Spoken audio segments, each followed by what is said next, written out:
орындады.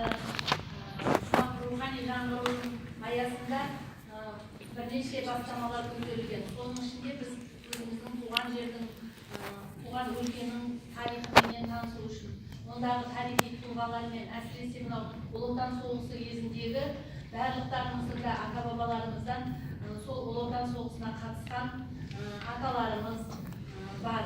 Солардың аналарымыз бар, тыл жұмысында жұмыс істеген.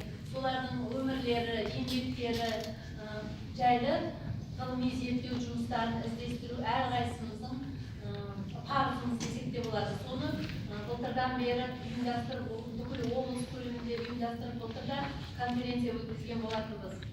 Сол зерттеу жұмыстарының қорытындысы мынау мамыр айында болады, жеңіс күніне қарама-қарсы.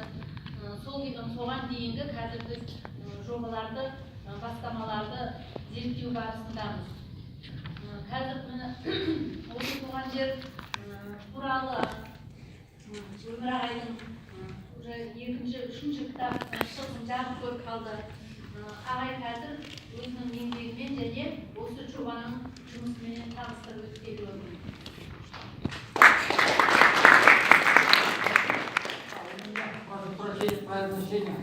Ужасное, поэтому я предпочитаю с вашей разрешения хорошее чтение. Балалар, мына тарих мектепте қабырғасынан басталмайды. Тарихқа сүйіспеншілік деген үйдегі ескі құжаттарды, ескі альбомдарды ақтарудан басталады. Мен де сендердей бала болдым. Біздің үйде біреу үйде кемеде, біреу үйде шипагер, біреу үйде сандық, үйде ескі кемеде болатын. Соның ішінде ескі құжаттар болатын. Ескі суреттер, соларды ақтарды. Сендер үйлерінде де сондай жатыр. Сендер соған жат болды. Сол өзімнің әуес ойлауым арқасында үйде басталған. Міне қазір кейін көресіңдер, мына екінші кітап шығып жатыр. Аспаннан ешкім әкеп берген жоқ. Бірақ өздерінің үйлерінің әулетінің тарихын біліп басса, патриотизм деген сол отбасыдан басталады, одан түсін. Әрқайсысының үйінің өзінің тарихы бар.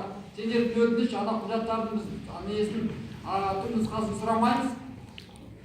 Қазір бәріміз ұялы телефон бар, соның фотоаппараты бар, түсіріп, әрқайсысы өз мұғалімдеріне, тарих мұғалімдеріне электронды вариантын әкеліп берушілер болды. Несін қажет деген өзіміз тауып аламыз. Ол үйде тек қана ескі суреттер емес, ескі хаттар болуы мүмкін. Ескі хаттар. Болмаса басқа да жаңағы суреттер, медальдің несі, орденский книжкалар, соны түсіріп, бізге мектепке әкеліп бере беріңдер, өтініш. Жаңағы қазір бір фильм көресіздер, 2005 жылы 8-ші кластың оқушысы осы мектепте оқыған Әйгерім деген қыз еді. Сол мынандай бір қағазын ескі сарғайып кеткен бір қағаз әкеліп газеттің жыртылған. Сол жерде қарасақ, Шымкентте бір дивизия жасақталған екен 42-ші жылы. Сол майданға барып жоғалып кетті. 11.373 адам. Біздің мектепте қанша оқушы? 1,5 мың. Ал енді қараңдар, 11.373 адам жоғалып кеткен. Соны іздеп жатқанымға 13 жылдай болды. Соның ішінде осы біздің оқушыларымыз бәріміз қатысып, 10 шақтысын таптық. Оның өзі мектеп үшін үлкен жетістік. Ал 10 шақтысы Польшадағы бір лагерь, концлагерьден кетті. Алдыңғы жылы мемлекет мені сояққа жіберіп алды. Мен енді арманым, мақсатым осы мектеп оқушыларымен бір барып қайтып Еуропаға. Өзіміздің аталарымыз соғысқан жерді оқушыларға көрсетіп, концлагерьде, мен концлагерьде болдым, көрдім. Енді ана жерде тұрудың өзі қираған орны жатыр ғой. Тұрудың өзі әсері адам айтып кеткісіз. Бұл жерде соғыстың сызы табанынан өтесін сияқты. Өте қорқынышсыз, суық. Бірақ біз білуіміз керек, болашақта соғыс болмау үшін оны да көруіміз керек, өз бойымыздан өтуіміз керек.